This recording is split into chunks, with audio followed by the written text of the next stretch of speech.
तो कुछ ना हाल फ़कीरान दा बाय अरीज शाह एपिसोड 1।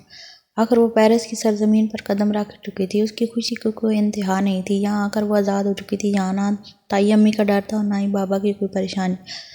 वो खुलकर सांस ले रही थी। एयरपोर्ट पर उसे लेने सुंदस आई थी, जबकि नीलम सुबह से ही उसके आने का इंतज़ार कर रही थी।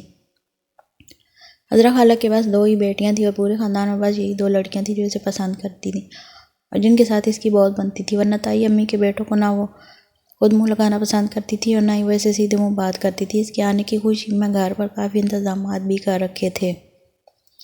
आखिर इनकी कज़न पहली बार यहाँ आई थी। वो कहने को तो पेरिस जैसे बड़े मुल्क में रहती थी, लेकिन उनकी तहजीब और तरबियत आज भी पाकिस्तान के किसी आम से घराने जैसी थी और आज भी उनके लिए उनकी माँ की बात हुक्म का दर्जा रखती थी। वो दोनों बहनें अपने आप को छुपा कर रखने वालों में से थीं। इस इलाके के बहुत कम लग जानते थे कि इस घर में 2 लड़कियाँ रहती हैं। हजरा बेगम खुद ही अपनी दुकान संभालती भी, जिससे इनके घर का गुजारा होता। वो नहीं चाहती थी कि इनकी बच्चियां बाहर कभी इस माहौल में निकल कर इस माहौल को अपनाएं, जिसे देखते हुए वो भी शर्मिंदा हो जाती हैं। अगर बच्चियों की तालीम ज़रूरी ना होती तो शायद वो इन्हें कभी घर से बाहर ना जाने देती। आज भी वो दुकान पर नहीं गई थी, बल्कि घर पर ही रहकर अपनी भांजी के आने का इंतज़ार कर रही थी। आकांक्षा पढ़ाई के सिलसिले में यहाँ आ रही थी। उसका इरादा तो लंदन जाने का था, लेकिन उसे इजाज़त थी पास खाला के घर आने की मिली थी, क्योंकि बाबा उसे इतने बड़े मुल्क में अकेले जाने की इजाज़त हरगिज़ नहीं दे सकते थे। ये तो शुक्र था कि उसे यहाँ आने की इजाज़त मिल गई, वरना वो तो इसके लिए भी तैयार न थे। और ताई का बस चलता तो इसे बाहर मुल्क रवाना करने की बजाय हमेशा के लिए किसी लंगड़े लूले से निकाह पढ़वा कर घर से रुखसत करवा देती। वो तो शुक्र था कि बाबा को थोड़ा सा इस पर तरस आ गया और उसे उसकी खाला के घर पेरिस भिजवा दिया। पाकिस्तान के बारे में क्या पूछ रही हैं आप? वो आज भी वैसे ही है जैसा आप छोड़ कर आई थी। वहीं वहाँ के मर्द अभी बेटियों को बाहर निकल कर नौकरी करने की इजाज़त नहीं देते। औरतों की घिसी पिटी सोच के लड़कियां सिर्फ शादी करके बच्चे ही पैदा कर सकती हैं। पता नहीं बाबा के दिमाग में ये बात कहाँ से आ गई कि मैं आगे पढ़ सकती हूँ, कुछ बन सकती हूँ, वरना ताई अम्मी ना मेरा रिश्ता ढूंढने में लग गई थी। आकांक्षा ने बेजारी से कहा, बेटा तुम्हारी ताई का पास चले तो किसी के साथ भी बांध दे तुम्हें। वो तो नीलम ने कहा कि तुम पढ़ाई में अच्छी हो और तुम्हें यहाँ आने का आइडिया दिया। भाई साहब भी तो 3 बार कहने पर मान गए। खाला ने कुछ दिली से बताया। अगर आज उसकी खाला न होती यकीनन वो यहाँ कभी नहीं पहुँच पाती थी। एक उसकी ये खाला और ये खाला की 2 बेटियां, बस यही इसके अपने थे। बाकी साहब ने तो बस इसके खिलाफ इसके बाबा के कान भरे थे। वो तो शुक्र है कि ताई अम्मी की बातों में बाबा नहीं आया, वरना शायद वो यहाँ ना आ पाती। खाला आपके हाथ का खाना हमेशा से बेस्ट, जायका ज़बरदस्त है। और खाने से भरपूर इंसाफ करते हुए खाला की तारीफ करने लगी, जबकि वो मुस्कुराते हुए उसकी प्लेट में मज़ीद सर्व कर रही थी।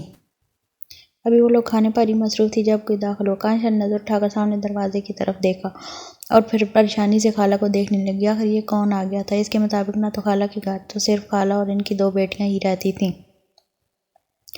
अनी बेटा तुम्हारे लिए खाना लगा दूं? इसके करीब आने पर वो पूछने लगी। आकांक्षा ने गौर से इस शख्स को देखा। स्याह गहरी काली आंखें, मगरूर नाक, सिगरेट नोशी की वजह से स्याह लब 6 फुट से निकलता कद, सुर्ख और सफ़ेद रंगत का सरती वजूद। वो बेशक एक पुरकशिश नौजवान था। आकांक्षा ने अगली पल नजरें चुरा ली, जबकि सामने खड़े लड़के ने यह तक देखने की गलती न की थी कि आज इन तीनों के दरमियान चौथा वजूद भी मौजूद है।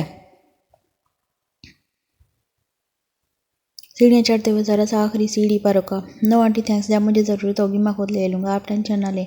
वो बस इतना कहता ऊपर चला गया, जबकि कदमों की लड़खड़ाहट साफ बयान कर रही थी कि वो नशे में है। नीलम जाओ, ये पानी का जग इसके कमरे में छोड़ो, फिर बेचारा रात को पानी लेने के लिए आएगा, हज़रा बेगम ने फिक्रमंदी से कहा, जबकि वो तो अपनी खाला की फिक्रमंदी को देखकर परेशान हो रही थी। वो तो ऐसे रिएक्ट कर रही थी जैसे ऊपर जाने वाला उनका सगा बेटा हो। खाला वो है कौन? उसने नीलम को जग उठाने से पहले ही जग पकड़ लिया। बेटा वो हमारा पेइंग गेस्ट है, यहाँ पर किराए पर रहता है। खाला ने उसका तजस्सुस दूर करते हुए बताया। मतलब आप घर में एक किराएदार रहता है जो कि इस तरह से नशे में गारा था और आप वहाँ अपनी बेटी को भेज रही हैं। खाला क्या हो गया है आपको? वो परेशानी से बोली। आकांक्षा मैं इनकी बहनों जैसी हूँ, कैसी बातें कर रही हो तुम?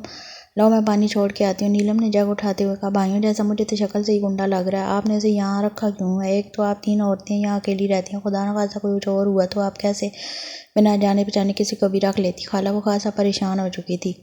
हम 3 औरतें यहाँ अकेली रहती थी, इसलिए आए दिन गुंडे कभी बाहर के कांच तोड़ जाते तो कभी दुकान में घुस आते, लेकिन जब से इन लोगों को पता चला कि इनके घर में कोई लड़का रहता है वो इस तरफ नहीं आता। हमें तो अन्नी के रूप में एक सहारा मिल गया बेटा,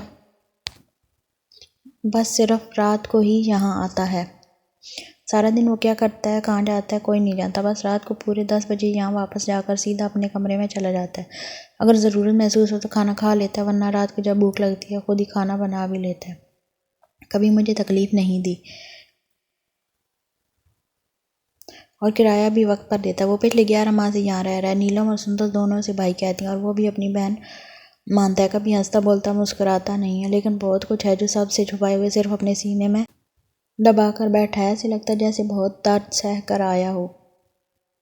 खाला से सब कुछ बताती उठकर कमरे में चली गई। कांचा ने एक नज़र इन सीढ़ियों की तरफ देखा जहाँ से नीलम वापस आ रही थी। दरवाज़ा बंद होने की वजह से वो उसे पानी ना दे सकी।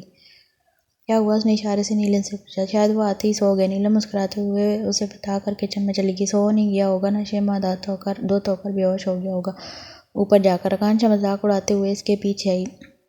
जब नीलम ने इसे घूरा, सुनो ये रात को नीचे तो नहीं आएगा ना? मेरे कमरे का लाग तो ठीक से लगता है ना? उसने एक के बाद एक नीलम से सवाल पूछा, जिस पर नीलम की घूरी मजीद बढ़ गई। मतलब वो इसके भाई को इतना बेएतबार समझ रही थी।